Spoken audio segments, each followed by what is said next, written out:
देख लिए थे और यहाँ पे 43 से हम लोग देखेंगे। आप लोग को वीडियो कैसा लगा? अगर अच्छा लगा होगा तो लाइक शेयर और सब्सक्राइब प्लीज़ कर दिया करिए, ठीक है। और फ्रेंड्स उसको 1-2 बार ज़रूर वीडियो देखिए, ठीक है। चलिए आगे। रजिया को उत्तराधिकारी बनाने वाले शाही विज्ञप्ति रचना इल्तुतमिश के लिए किसने किया था? तो मिन्हाजुल सिराज ने किया था। देख लेते हैं व्याख्या। रजिया को उत्तराधिकारी बनाने वाले शाही विज्ञप्ति की रचना मिन्हाज और सिराज ने इल्तुतमिश के लिए किया था। मिन्हाज का जन्म 1193 ईस्वी में हुआ। 1228 ईस्वी में वह सुल्तान इल्तुतमिश की सेवा में चला गया और निरंतर सुल्तान की सेवा की। उसने रजिया के पतन का कारण उसका स्त्री होना ही बताया था। तबकात नासरी मिन्हाज की महत्वपूर्ण कृति है। निम्न में से कौन एक महिला मध्यकालीन युग में शासिका नहीं रही?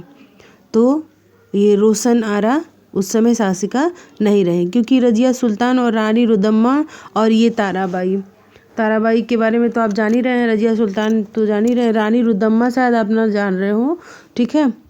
लेकिन इन सभी में अगर ज़्यादा चर्चित देखा जाए तो एक रजिया सुल्तान और एक ताराबाई जब औरंगजेब की मृत्यु हो गई थी तो ये उस समय अपने 4 वर्षीय पुत्र के साथ शासन की थी, ठीक है।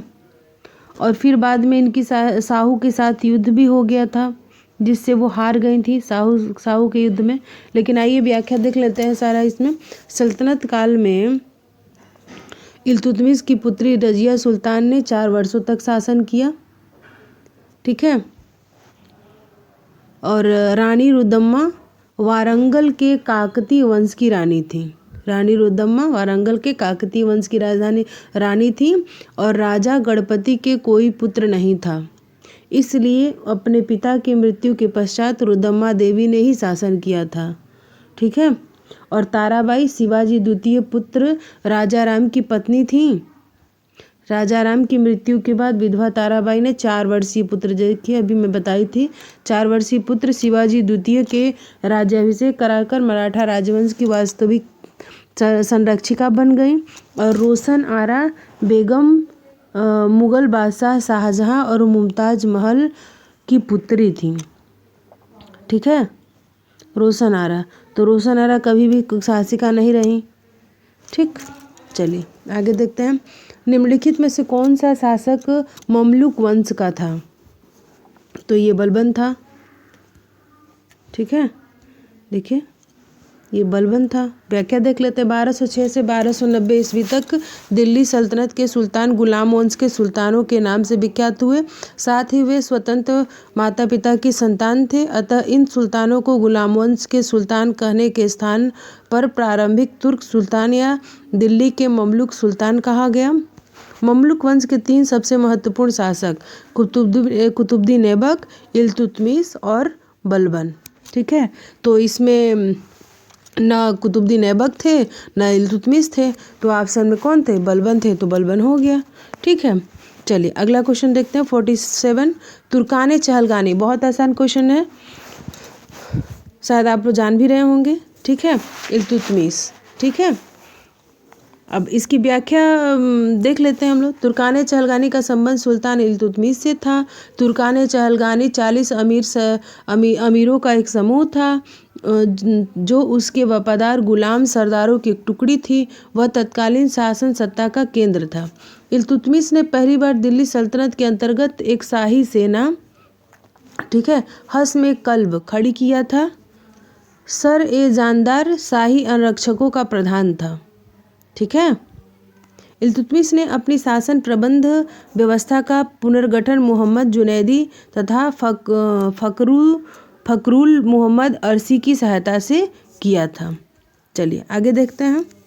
निम्न में से किस सुल्तान ने तुर्कान चहलगानी का दमन किया? देखिए फ्रेंड्स, बहुत लोग पढ़ेंगे निम्न में किस सुल्तान ने तुर्कान चहलगानी, बस तुर्कान चहलगानी देखे और लगा दिए इल्तुतमिश, ठीक है। लेकिन ये क्या हो जाएगा? ये गलत हो जाएगा, क्योंकि यहाँ पर दिया है कि तुर्कान चहलगानी का दमन किया, दमन, ठीक है। तो आइए देख लेते हैं आंसर इसका। ये देखिए बलबन, यहाँ पे आंसर क्या हो जाएगा? बलबन। इल्तुतमिश इसमें गलत हो जाएगा। ठीक है, देखिए व्याख्या देख लेते हैं। सुल्तान बलबन का पूरा नाम गयासुद्दीन बलबन था।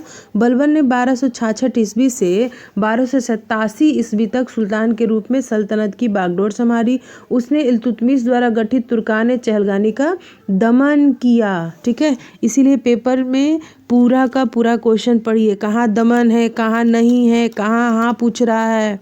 ठीक है, इसमें से कौन नहीं है, ये सब चीज़ें ध्यान रखनी ही होगी। आई होप आप लोग रख भी रहे होंगे, और जो नए व्यूअर्स हैं, जो नए कंपटीटर हैं, उनको तो इस बात को ध्यान देना ही पड़ेगा। ठीक है, चलिए नेक्स्ट क्वेश्चन। 1258 ईस्वी में किस मंगोल नेता ने खिलाफत को नष्ट करते हुए खलीफा की हत्या कर दी थी? ठीक है, तो हलाकू। खिलाफत को नष्ट करते हुए खलीफा की हत्या कर दी। देखिए व्याख्या देख लेते हैं।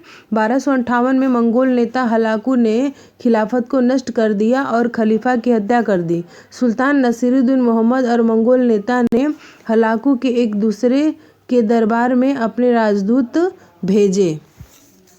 ओके, चलिए अगला क्वेश्चन। चांदी का टका और तांबे का जीतल प्रारंभ किया गया था इल्तुतमिश द्वारा।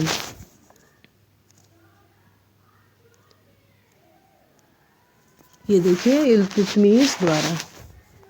चलिए व्याख्या देख लेते हैं। इल्तुतमिश से दो प्रमुख सिक्के चांदी का टका और तांबे का जीतल प्रचलित किया।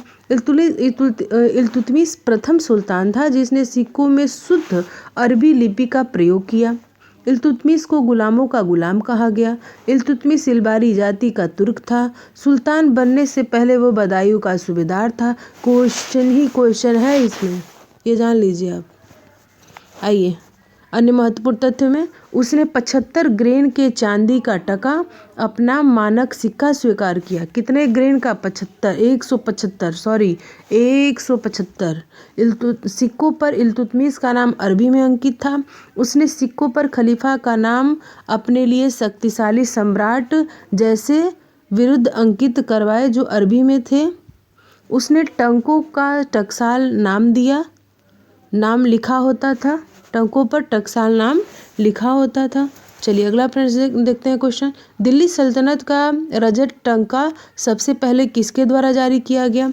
तो फिर वही आंसर, इल्तुतमिश। चलिए आगे देखते हैं। टंका और जीतल के सिक्के किसने प्रारंभ किया? इल्तुतमिश। गुलाम वंश के किस सुल्तान ने शुद्ध अरबी के सिक्के चलाए? इल्तुतमिश। बलबन का जन्म तुर्कों के किस संप्रदाय में हुआ? तो इल्बारी। बलबन हो गया चाहे इल्तुतमिश हो गया, ये लोग इल्बारी तुर्की थे। ठीक है, चलिए आइए देख लेते हैं व्याख्या, क्योंकि बलबन से क्वेश्चन में पेपर में क्वेश्चन जरूर आते हैं, और चाहे वो उसके उपनाम हो या उसके युद्ध कौशल नीतियाँ हो, ये पूछता है, चाहे उसके त्यौहार हो। देखिए 3 टाइप से किसी भी राजवंश के किसी शासक में वो बचपन में उनका क्या था, फिर बड़े हुए तो वो क्या किए, ठीक है, उनकी प्रसिद्धियाँ क्या रही, उनकी कमियाँ क्या रहीं, कैसे वो प्रशासन चलाते थे, क्या वो जनता के लिए करते थे, इससे ज़्यादा कुछ आता नहीं है। देखिए आप इस व्याख्या में देखिए, बलबन भी इल्तुतमिश की भांति इल्बारी तुर्क था। सुल्तान बलबन का पूरा नाम गयासुद्दीन बलबन था। बलबन ने 1266 से 1287 ईस्वी तक सुल्तान के रूप में सल्तनत की बागडोर संभाली। उसे उल्लुग खां के नाम से जाना जाता था। उसका वास्तविक नाम बहाउद्दीन था। बलबन ने लौह एवं रक्त की नीति अपनाई। ठीक है, भारत में प्रसिद्ध फारसी त्यौहार नौरोज भी आरंभ कराया। चलिए आगे देख लेते हैं। दिल्ली के किस सुल्तान के विषय में कहा गया कि उसने रक्त और लौह की नीति अपनाई? तो बलबन ने। ठीक है, चलिए